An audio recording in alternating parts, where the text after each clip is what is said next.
ایران نمیخوام.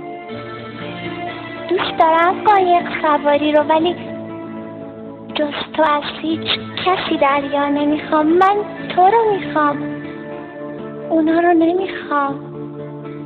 نفسم تویی، هوا رو نمیخوام. عشق قشنگیش به اینه که بدون اینکه میخوایم اتفاق میفته. آذر و خرداد و تیر رو نمیخوام، آدمای سر به زیر رو نمیخوام. من خودم دیگه یه جور زندونیم. حق دارم بگم اسیر رو نمیخوام. من تو رو میخوام، اونا رو نمیخوام. نفسم تویی، هوا رو نمیخوام. که من نمیتونم دست از سرتو بردارم. اگه عشق من تو نیستی چرا اینقدر سر پام؟ چرا هر جا که میری من به دنبالت میام؟ اگه عشق من تو نیستی چرا پرپر نمیشم؟ چرا هر چی میکنم دوری تو از بر نمیشم؟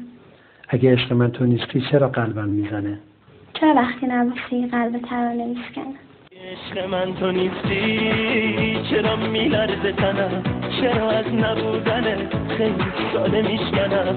اگه عشق من تو نیستی چرا میمیرم برا؟ من چرا زنده میشم واسه دیدن چشات؟ چرا خورشید میتابه؟ چرا میچرخه زمین؟ عشق من بگو چرا؟ فقط بگو همین. چرا خورشید میتابه؟ چرا میچرخه؟ میخوام یه کاری بکنم شاید بگی دوستم داری. میخوام یه حرفی بزنم که دیگه تنهام نداری. میخوام برات از آسمون یاسای خوشبو بچینم. میخوام شبا عکس تو رو تو خواب گلها ببینم. میخوام که جادوت بکنم همیشه پیشم بمونی.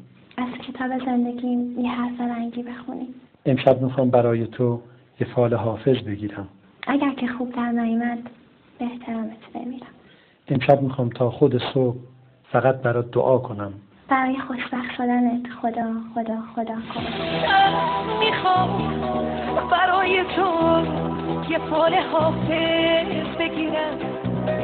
اگر که خوب در نیامد به احترامت بمیرم. اول نامه جای دل تنگ چند تا نقطه چین میگذارم. جای اسم قشنگت سر سطر نازنین میگذارم. گفتن از تو ولی کار من نیست. گفتن از تو ولی کار من نیست. پس قلم را زمین میگذارم.